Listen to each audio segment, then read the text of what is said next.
ভাবলেই ভিতরটা কেমন যেন কেঁপে ওঠে।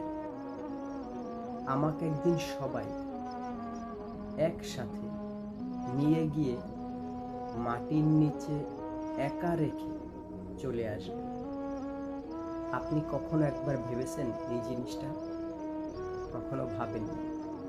যদি একটাবারও যদি আপনি ভাবতেন ভালোভাবে যে আপনাকে একদিন সবাই সবাই মিলে একসাথে নিয়ে যাবে কোনো এক কবরস্থানে, সেখানে নিয়ে গিয়ে আপনাকে একাকে রেখে আপনার পরিবার পরিজন যত মানুষ থাকুক না কেন, বন্ধু বান্ধব যেই থাকুক না কেন, আপনাকে রেখে সবাই চলে আসবে।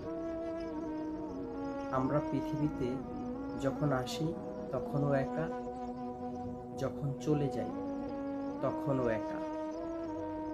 এটাই বাস্তবতা আসলে।